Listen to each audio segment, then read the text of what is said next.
Hi everyone, I've got with me Bill Malouf, #1 real estate agent for LJ Hooker, 15 years in a row, Australia-wide, worldwide. Bill, welcome. Thank you. Okay, Bill, we've just recently come from the LJ Hooker Awards, 15 years in a row. There's a saying that form is temporary, class is permanent. How do you do it? Service. Okay, explain what good service looks like for Bill Malouf. Real estate is about repeat business.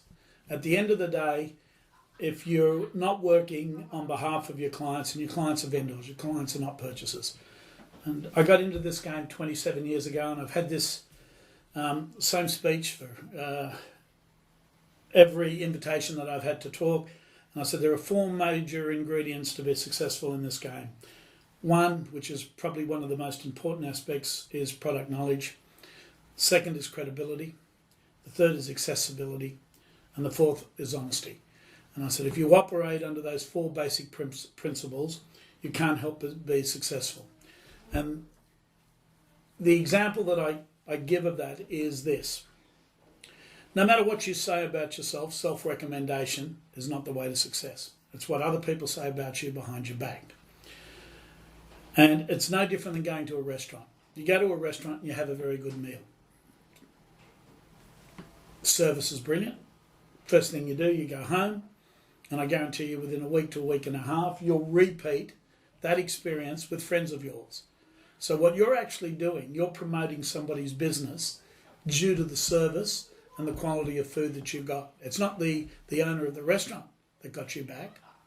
You brought other people to that restaurant. So what you're actually doing is expanding that gentleman's business, and you're improving his bottom line. Now with the real estate industry, it's no different.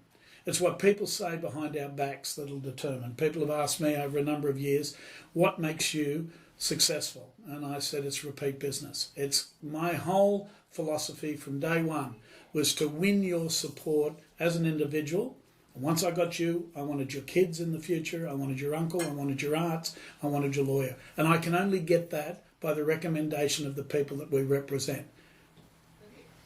Bill, what you're saying is brand is what people are saying about you when you're not in the room. Correct. And you've done an incredible job to basically build a brand of Bill Malouf. I want to ask you, you're everywhere. Your name gets quoted in editorial. You're big in media. We were just talking about it. You're a continuing user of print advertising and the Wentworth Courier. How do you keep using print in a marketplace that's being hit by digital, internet, cheap marketing campaigns? How do you still get ads? I've said to you before that there are a lot of people similar to myself that don't use the net. I mean, when the computer world came, it was foreign to me. Yes, we use it in our business enormously, but I believe that you need to keep yourself in the public eye. And print media is there on a weekly basis. The Wentworth Courier, for example, in the eastern suburbs, is there week in and week out. And there are a lot of people that read that from cover to cover. I've got clients of mine that requested in America. I've got clients in New Zealand. So it's a case of designating your advertisement money specifically to the broad aspect of the market without spending a whole lot of money ridiculously, and I still believe the print media has something to offer in that regard. And out of sight is out of mind. And the greatest example of that, Tom, is Coca-Cola, one of the largest distributors in the world of their product. As successful as they are, have never stopped advertising their name, both in the print, both on TV, and both on the net. And you know why? Because out of sight is out of mind. Bill, what do you say to a vendor that says to you, oh, I don't want to spend any money marketing? Well, then they don't need me because I can't sell a secret. Okay? These are different times. I mean, 3 or 4 years ago, it was a case that there were more buyers than there were sellers. Today, it's very much the reverse. So you've got to yell it from rooftops. When you're representing clients today, you've got to make sure that you have maximised the exposure of that property to make sure anybody potentially that could be interested in it. So that involves the net, that involves the Herald, that involves the Wentworth Courier. You've got to make sure that you give the property the right exposure to bring the successful result. And the successful result is about making sure anyone who potentially that could be interested in that property, you get them into a competitive bidding situation. Bill, are you a good negotiator? I think I'm probably the best. What makes you so good? I listen. Okay, and what I mean by I listen, I read the body language of the individuals that are looking at the properties that I'm handling. Look, let's be 100% honest. When we're selling, we want the largest price that we can get, the maximum price. When we're buying, we don't want to pay any more than we have to. And I think that you've got to read the body language of the individual. You've got to know the capacity of the individuals that are coming in and looking at the property, and you've got to create a competitive market. And that's why that you see in the Wentworth Courier, a lot of the properties that I do are done by expression of interest. And the reason that I do that is that I felt, especially in the last 3 to 4 years, that this form of selling protected the integrity of the property and gave me the greatest chance of maximising the best results for my clients. So you've got to do the best thing for the people that you represent. Some properties belong in an auction room. There was one recently at Dover Heights that we did that was on the ocean side. It definitely belonged in an auction room scenario. E.g., we finished with 9 bidders on the property and got an outstanding result. But you must cut the cloth according to what would suit the property. Bill, commissions. You're known as the person that will very rarely cut his fee in a marketplace where you're selling multi-million-dollar properties. You've sold properties 10, 20, 30, 40 million. 53 million. You're known as the person that will stick to his guns, stay firm on the fee. How do you do it? Because I believe my results speak for themselves. My time's worth, and the effort that I put in is worth something.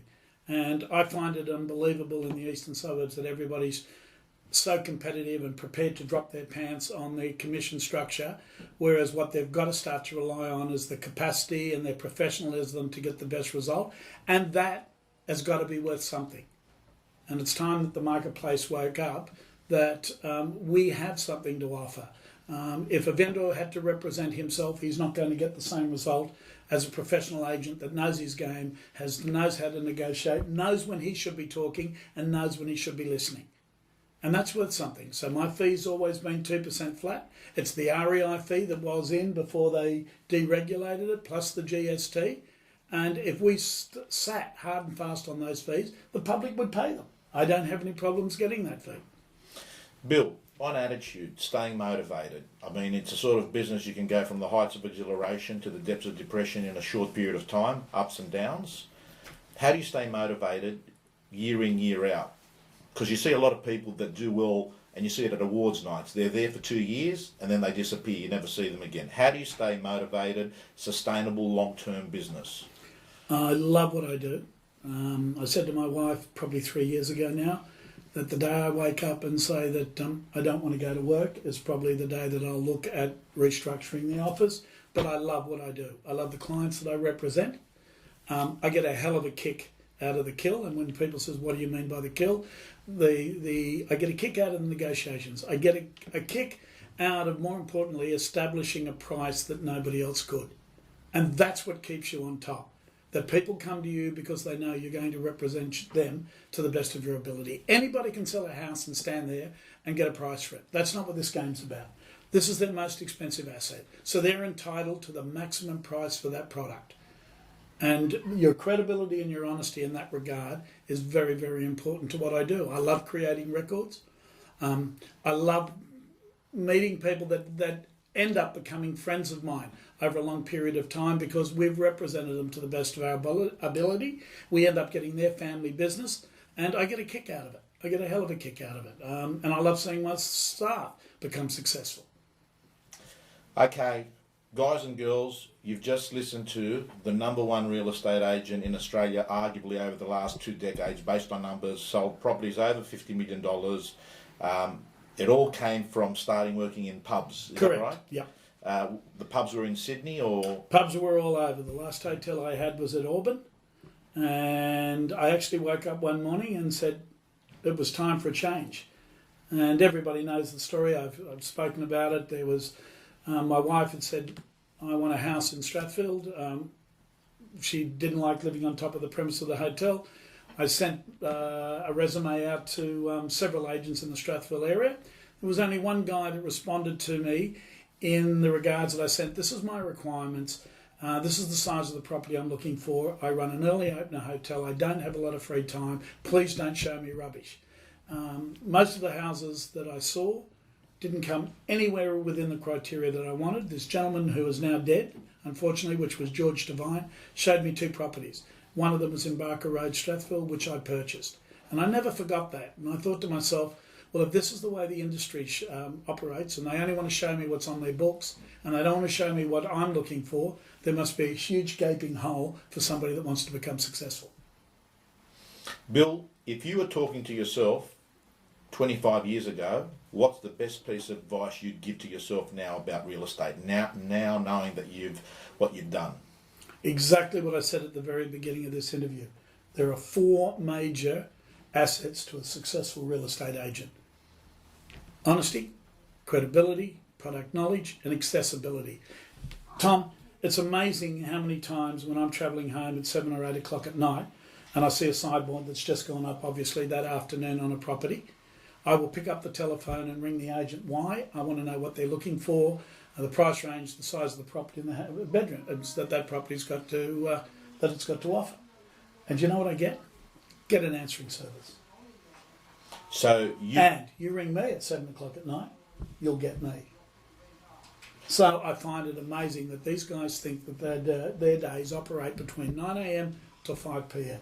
So you believe a lot of people turn around and say, Bill, as soon as 5, 6 o'clock's finished, my mobile's off, it's my time. You believe accessibility is a key behaviour of a top agent. Tom, we're in a serviced industry, okay? We're accessible to the public.